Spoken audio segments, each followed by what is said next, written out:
Welcome back, friends. This is part 2 of Raising Dead by Aaron Dennis. You can visit storiesbydennis.com when you've finished listening to this darkest of tales. Now for the tale. Gulda had not noticed Cormair's return, but the old man stitched the corpse's skin back together with cat intestines and called.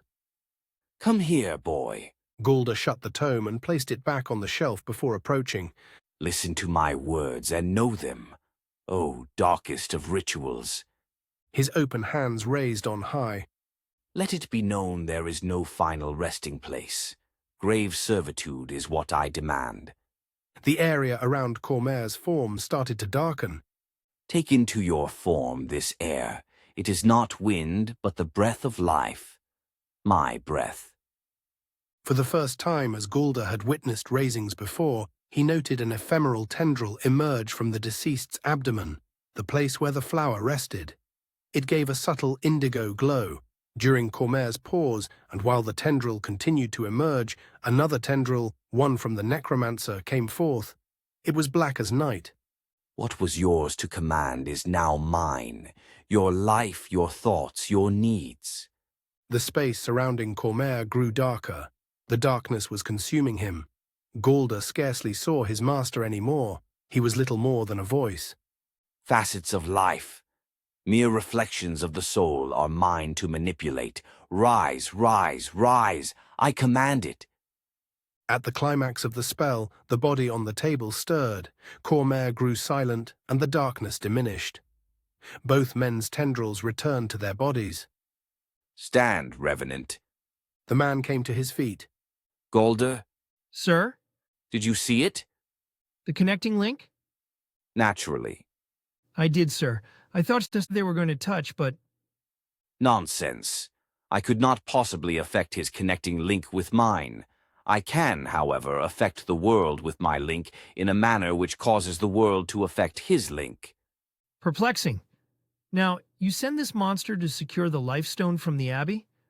Certainly. He is ready. If I may, Master, I fail to see the need in sending one undead thief to steal what can be taken by force with a legion of lesser zombies.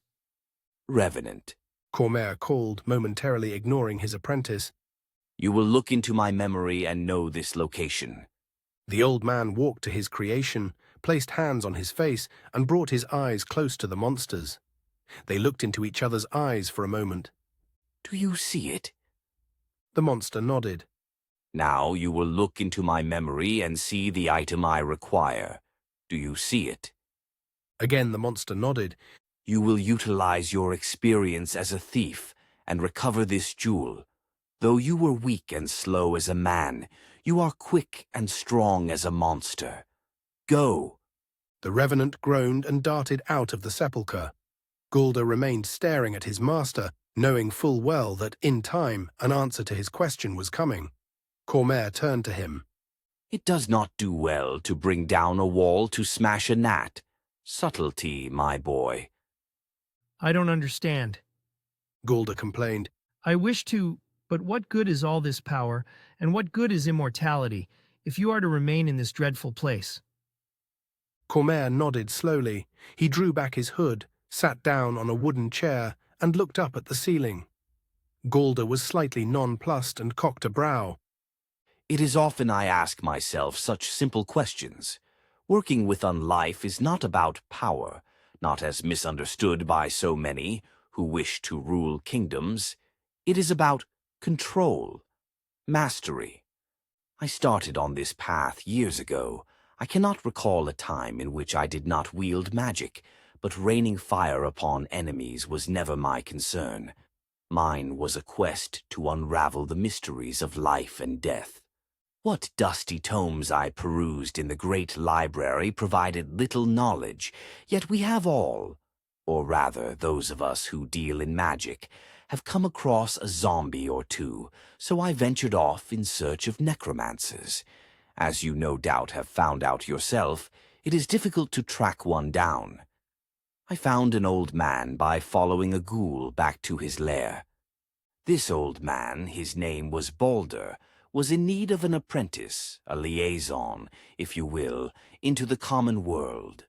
Over time, many necromancers are hunted down and slain by stalwart warriors or priests who claim to aid the forces of good. But what is good, really? I recall asking Balder why he worked alone. Because a den of necromancers exudes too much power, and whole townships will unite to slaughter them. That is what he told me, and that is what you need to know. Certainly, working closely with a necromancer has its benefits, raising many undead without the constriction of time, but then those items required in doing so are quickly depleted. It is simply safer to work alone. We are often calloused individuals. Most of us prefer the company of our creations. Necromancers, in general, do not strive for power, but control over our own destiny. Gulda scrutinized his master in reverie. Is this why you seek immortality? In part, yes. At its core, mine is a desire to create the perfect rendition of man. An undead who is not dead, a simulacrum, like the wizard in my favorite story. As it stands, these creatures I have made do not question the world around them. They have no recollection of lives past or concerns of the future. Galder, my boy, what has brought this line of questions? The apprentice smiled shrewdly. I'm an orphan. All of my family has been slain. I have witnessed nothing but death and despair my whole life. Yet there is a legacy from ages past. By sitting in darkened corners and listening to those who are unaware of my presence, I have come to learn that my own family was comprised of great necromancers. There is nothing else for me to do with my life. Yes. Cormair whispered. Tell me more of this simulacrum. Clean up this mess and I will tell you. Thank you for listening to Raising Dead. Be sure to like and subscribe to my YouTube channel. There will be much more coming soon, and be sure to visit storiesbydennis.com.